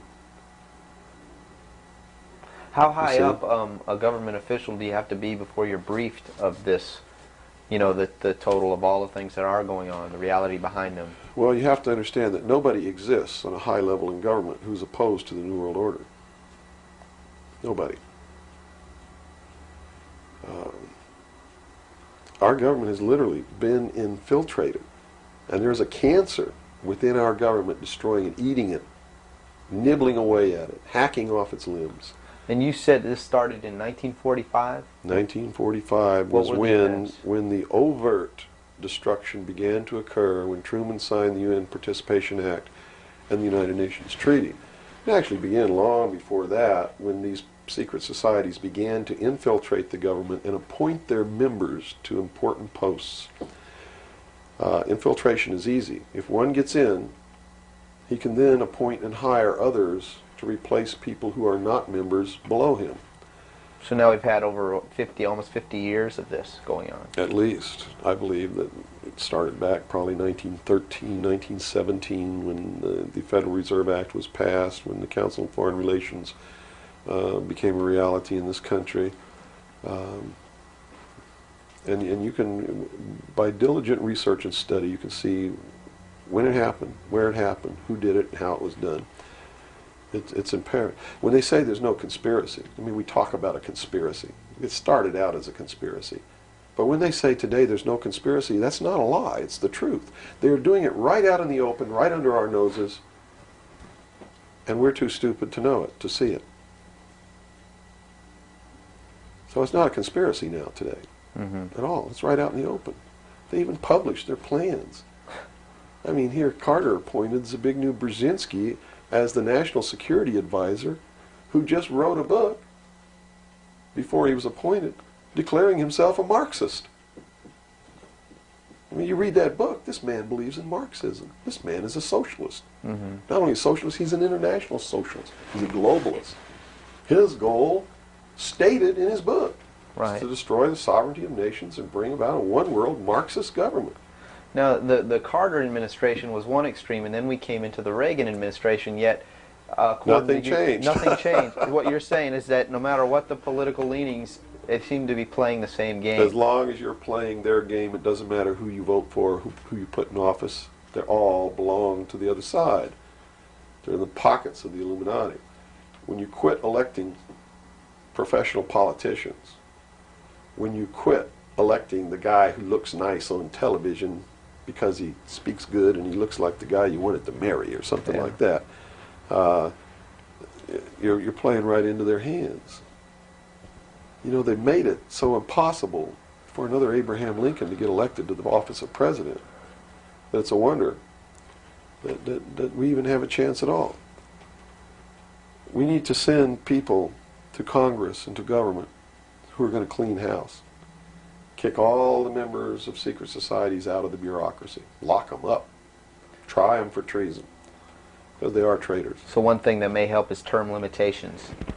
We must have term limitations, and it must be only one term. And forget all this nonsense that anybody goes to Washington and don't know what's happening. They don't know what's happening simply because they haven't taken the time as citizens to understand how our government works before they ever go to Washington. You see, it should be a process that starts in infancy. It works its way up. And everybody should be taking part in the government. Now, if someone came in to office with this kind of knowledge and with this kind of intent to really push these people out, would they not be eliminated immediately? Not if they have the people behind them, because what the people would do in one fell swoop, in one election, would elect people who've never served in government before, kick the incumbents out, send citizens to Washington. And here's the way it has to be done. You know, right now, you don't even pay your congressman. You know who pays your congressman? The federal democracy of the District of Columbia.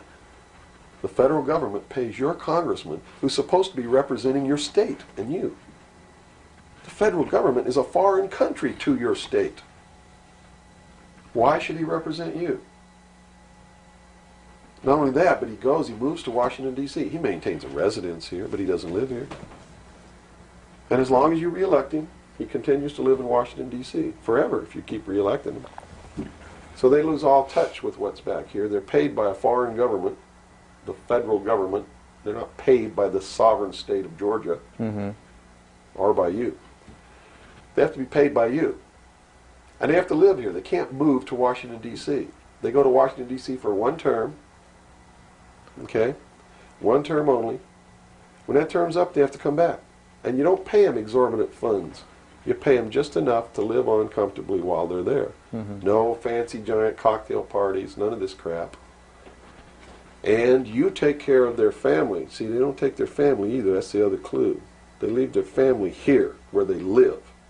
You, the people of Georgia, take care of their family and their business or their farm or whatever it is they have while they're gone. Now do you think they have a vested interest in representing you? They sure would under those conditions. Yeah. But under the conditions they go under now, they have no interest whatsoever in taking care of you.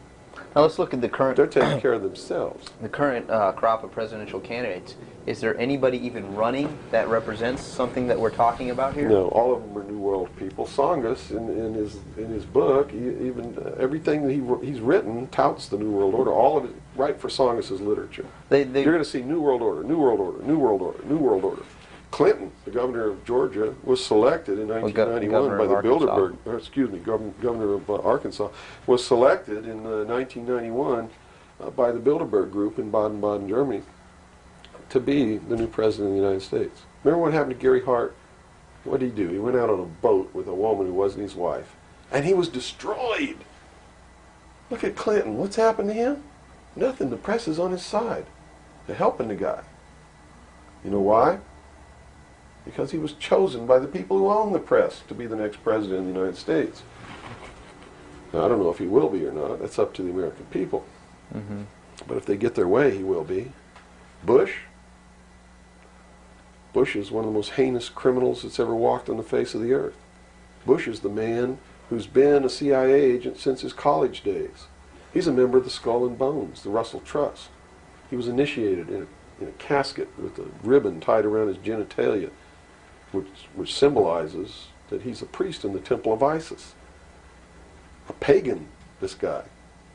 This man is a member of the mystery schools. Well, he has the outward appearance of a good Christian, church-going Christian, no? They do whatever they have to be approved by the people, but in secret, they're not at all. This is a man who practices pagan religious rituals, magic. Doesn't matter what you think of all these things. I'm just telling you, this is what he does in secret. Mm-hmm. He is the man who, when he was chief executive officer, when he was president of the offshore division of Zapata Oil, organized and began the first large-scale drug smuggling operations into this country. George Bush is the one responsible for the drugs on the streets.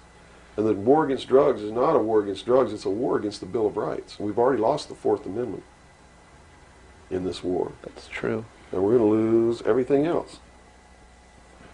You watch on, it amazes me, people watch on Saturday night, cops, top cops, tough cops, 911. All of these stories that are glorifying the police state, and they're falling right into the manipulation. As they watch police with no search warrant, with no court order, break down people's doors, tear out their walls, rip open their mattresses. All in the name of the war on drugs. Pretty sneaky. It's pretty sneaky, all right. You see them stop people in the streets, and the guy's got $400 in his pocket. They don't press any charges. They didn't even have any reasonable suspicion to stop the person and search him. And what do? They take their money. And they don't give it back. And America's watching this. And the stupid idiots, yes, you stupid idiots, you sit there and watch it, not realizing that when you take away that man's freedom, you've also taken away your own.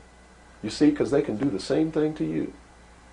Just because you talk a way that they don't like you talking, or because you wear red shoes and they don't like red shoes, they can do the same thing to you. And under the new law, without a court order, without a search warrant, they can break down your door, they can rip open your mattresses, your couches, your walls, they can trash your house. All in the name of the war on drugs. And let's say they don't like the color of your shoes. All they have to do is drop a little pouch of cocaine in your living room, behind your couch, and find it and say, aha, you're a drug dealer. What happens then? Now they can confiscate your house, all your possessions, all your property, all your bank accounts, all your cars, boats, vacation cottages, whatever you have. And they can auction it off within 24 hours without ever even pressing charges against you. Without a court order, without due process, without just compensation. And there's not a damn thing that you can do about it. Not a damn thing. At least right now. At least right now. And the reason you can't do a damn thing about it is because you're the one who brought it about through your stupidity. You're mentally crippled. You're operating from a position of ignorance apathy, abdication, irresponsibility. And we're losing our country, our freedoms, everything. Now, these are strong accusations of the American public. What do you hope to accomplish by angering the very audience that you want to watch and listen to you? Go prove me wrong. Go make me the idiot. In so doing, you're going to find out what the truth is, and maybe you'll wake your up. And if you do, maybe we can save our country. Because I don't really care at this point whether you get mad at me or not. My country's disappearing. My freedoms are disappearing. My daughter's going to live as a slave in the New World Order if you people don't wake up and help me. So, if I had a 2x4, literally, I would smack you upside the head with it. I don't care if you get mad at me. It's beyond that state. You know, I'm willing to put my life on the line. Why would I care if you get mad at me? Mm-hmm. You know? People say, well, don't you feel threatened? Don't you feel like your life is in danger? Are you kidding? You're the people who sent your sons and daughters to fight an illegal, immoral, unjustified war in the Middle East? And that didn't bother you a bit that they might have got killed over there? And you're worried that I might get hurt or killed? Right here, really defending my country? Really fighting in defense of the Constitution? Right. You brought up the Persian Gulf War. That's something that's still on a lot of people's minds. Based on what you're saying, what was the reason for that war? They should feel really guilty. They should feel really bad about that.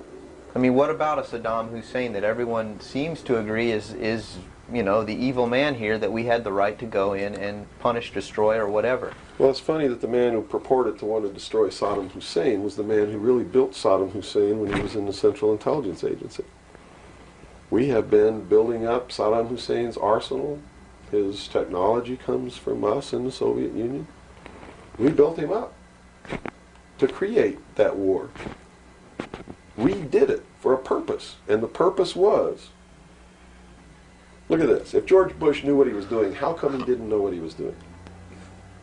Here's what he said. We've got to send troops to the Middle East because we can't afford to pay $26 a barrel for oil. That's on tape. Next he comes out and he says, no, it's not about the price of oil. It's because Saddam Hussein's not going to stop at Kuwait. He's going to go into Saudi Arabia, and those are our friends, our buddies. So we got to go defend Saudi Arabia. And then James Baker says in a press conference, nope, it's not about Saudi Arabia. It's not about $26 a barrel for oil. It's about jobs. Folks, we're going to get you a job, and to do it, we're willing to kill your sons and daughters. Yes, sir, we're going to send them off to get killed so that you can have a job. Prosperity. That's what it's all about. Well, what was the actual scenario if we hadn't have gone in? Well, see, that's not the end of it yet. Then George Bush comes out and says, whoa, the White House is flooded for telegrams. They don't want their sons and daughters to get killed for a job. It's not about jobs. It's about naked aggression. Yes, sir, there's a little Hitler over there called Saddam Hussein. Yeah, and we're going to go destroy him because the world doesn't need another Hitler. Never mind Pinochet in Chile, who's another Hitler. Never mind all the other Hitlers in the world. Was that Never mind Tiananmen Square. Well, then, you know, then people would say, well, the American government's not interested in that because money is not in you know, it's the oil here. We're talking about money. No. So you're saying it's not even that. No. They've been planning this war for years. In fact, Arco Press wrote a book about it.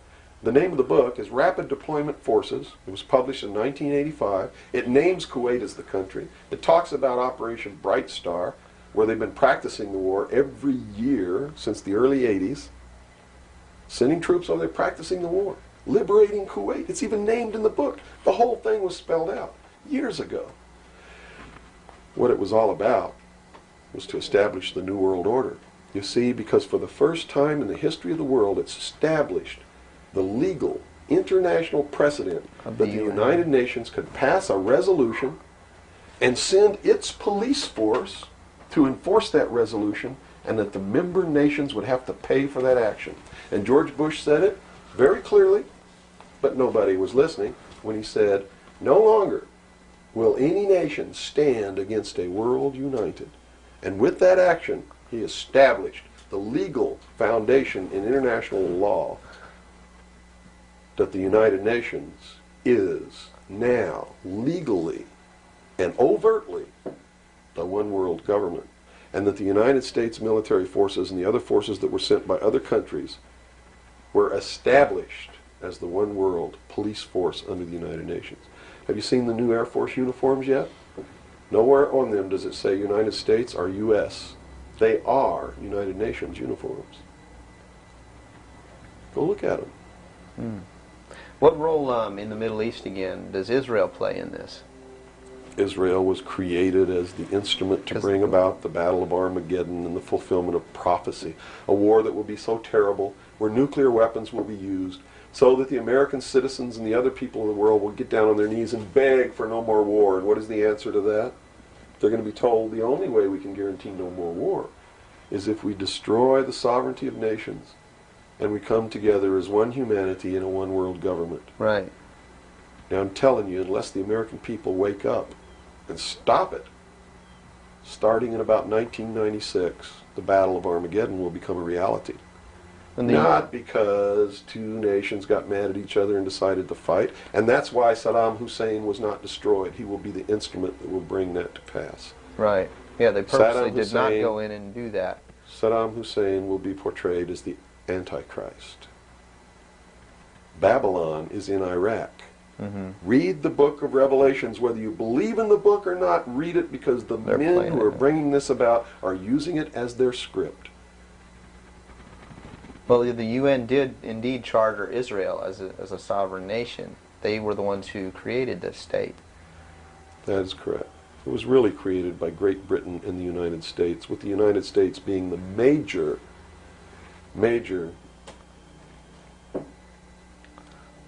instigant. Okay, and the Jewish people were then being manipulated into believing it was for some other reason. That's correct. They've always been manipulated. And I get people who still come to me all the time and say, Bill, you're all wrong. It's the Jews. The Jews are subverting the world. Man, it's not the Jews. It's not the Catholics. It's not the blacks. It's these men who belong to the ancient mystery schools, who meet in secret and decide the fate of the world. And they belong to all different races and all different nationalities and all different religions to the public point of view. But in secret,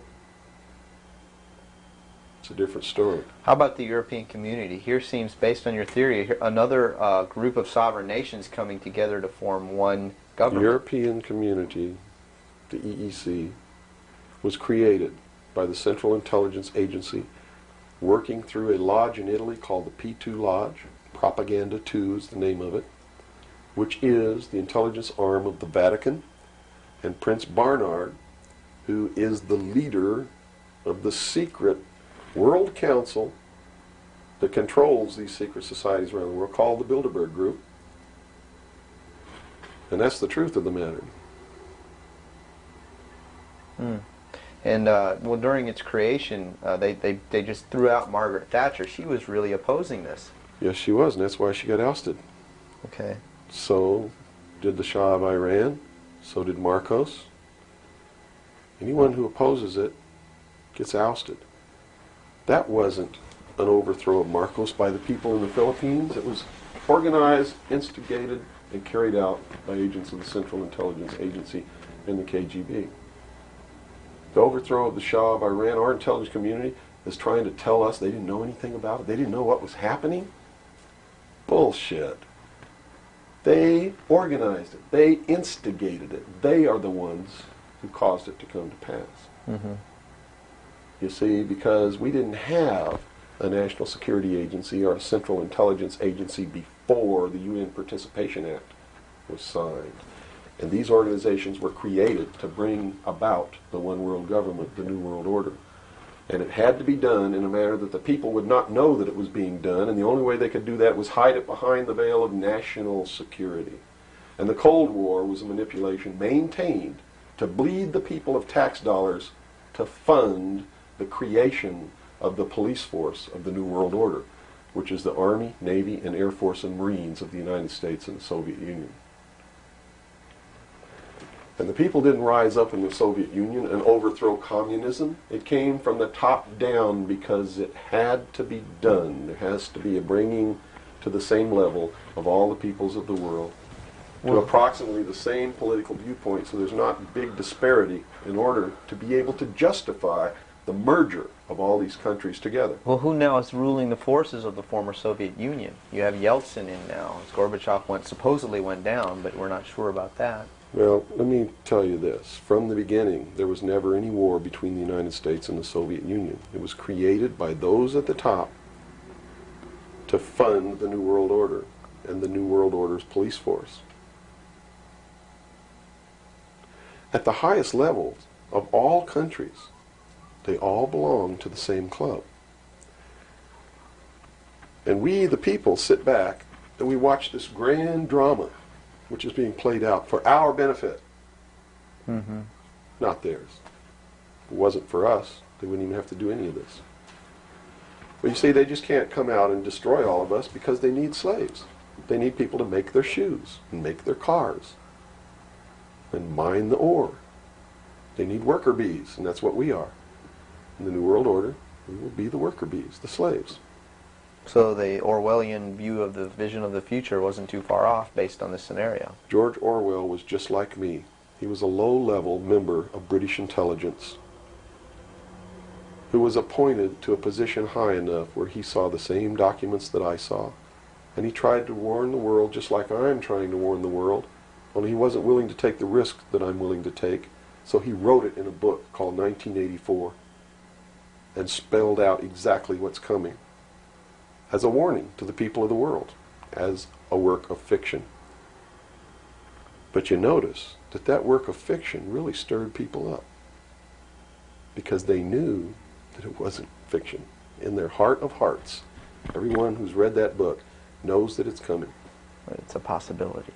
Most people won't recognize it overtly or publicly, because then, if they recognize it, they have to be responsible to do something about it, and that's what every one of you have been resisting all your life, is being responsible to do something about it, to get involved. That's why you'll walk away from a girl being raped on the street by a gang of thugs rather than go and try to help her. And I'm not talking to all of you. I know there's some of you out there just like me, but most of you are just exactly what I've just described. Most people are no better than animals who do not have intelligence because they don't use their intelligence. And to these men who control things behind the scenes, you are stakes on the table by choice and consent, and will always be ruled and manipulated and enslaved by people who do use their brains. As long as we're debunking some myths, because it's putting pieces of this puzzle together, I think, for a lot of people that may be watching. The hostage situation in Iran that got Carter out of office, is this another orchestration? And if so, how does it fit into the October surprise is no myth. There was a deal made. There was a deal made at the highest levels to keep the hostages until after Reagan was elected. You really believe that it was an accident, that it was a coincidence, that 30 minutes after Ronald Reagan was sworn in, took his oath of office, the hostages were released? Did they want Carter out? Are you really that naive? I can't believe it. Did they want Carter out? Yes, they wanted Carter out. They wanted Carter out. He wouldn't play by the rules? Or what? I don't know why they wanted him out, but they wanted him out. Carter was ineffective. He did not have the support of all the American people. They need people who can manipulate the American people so that they have their support. My message is to you is don't support anybody unless they're doing what we know to be right. Don't believe them. Don't fall for the manipulations. Double check everything they say. And that means you can't rely on the media as it is today either. Oh, of course not. All the media in this country, radio, television, and print, is all owned by 5 corporations. All of these corporations that own the media are owned and controlled, and members of the Council on Foreign Relations sit on their board of directors.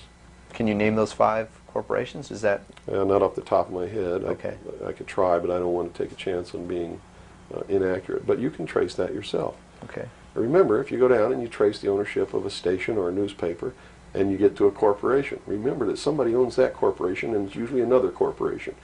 But when you trace the interlocking of all these things, when you get to the top, there's 5. And all journalists know that there's some things you don't write about, and you don't talk about, because you'll lose your job. And that's where the control is. And that's why they pay anchormen like Dan Rather $2 million a year. Because he doesn't question them. He knows that if he goes against them, he's going to lose $2 million a year. Do you think a man that looks pretty and sits in front of a TV camera for the 6 o'clock news is worth $2 million a year? No way. I don't care how long he works, and I don't care what he does. There is no job worth $2 million a year. That's why they pay athletes these fantastic salaries. I was listening to the radio the other day. They just contracted to pay one player on one team $6 million a year. Can you believe this? And why is that? It's the Roman circus. What does the emperor do when the people become restive, and when the people are asking questions, and when the people don't like the policies of the emperor? He sends them to the circus. He creates a circus. He builds a giant coliseum. And he begins to throw the Christians to the lions. And he has great chariot races and football games and basketball games, all to keep the idiots preoccupied with things that don't mean anything in the scheme of the entire world, so that they don't have the time to learn what the truth is, so they don't ever get smart enough to learn how they're being manipulated, so they don't ever question the emperor. That's why they pay a player on a football team or a baseball team $1 million or $2 million or $3 million a year. It is the Roman circus. I know men who don't know anything in the world except who plays third base for the Mets. And they think that's a great accomplishment. And they meet and pat each other on the back and bond and go have cocktails and talk about what this guy that plays third base for the Mets did in last night's game. It's sad. It's really sad. Is there any room in a kind of society where these manipulations are not taking place for this type of entertainment, or any type of entertainment at all? If people understand that a game is a game, if people understand that nobody, no matter what they do, is worth paying $2 or $3 million a year for, people should be able to get rich if they want to, by the sweat of their individual labor. Okay? By going out and doing something for the world. Not by taking people's minds away from the emperor. It's a game. Football's a game. Football's a game. But let me tell you something.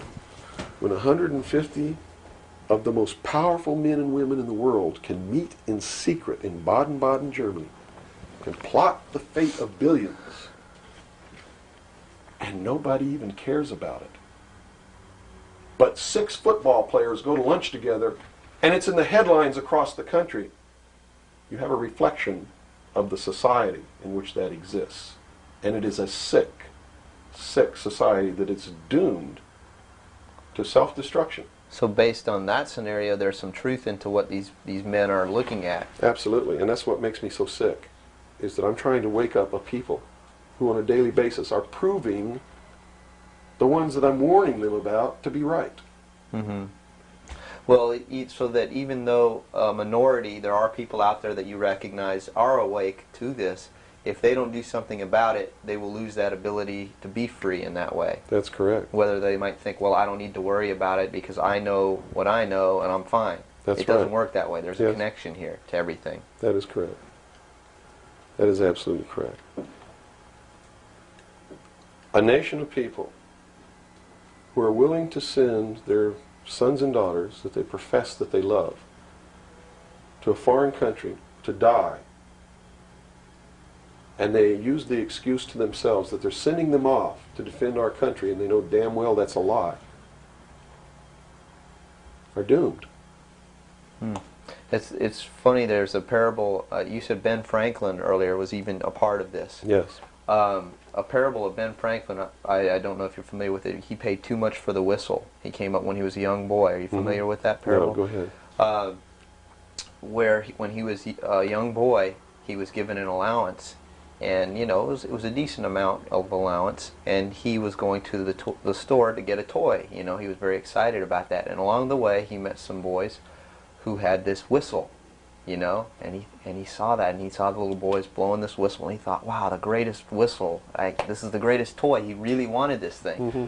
So without asking, he gave all his money away, you know, to these boys for this whistle, and he went home, and sure enough, he got very bored with it, and he had no more money to buy something that was really, you know, worthwhile to him. Sure. And so from that point on, he had a saying that said, you know, don't pay too much for the whistle. And I think somehow that relates here.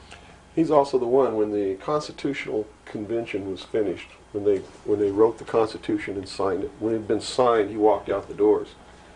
Someone outside, I forget who it was, I believe it was a reporter for one of the newspapers in the 13 colonies, asked him, he said, what have you wrought, Ben? Ben looked at him and he said, a republic, if you can keep it.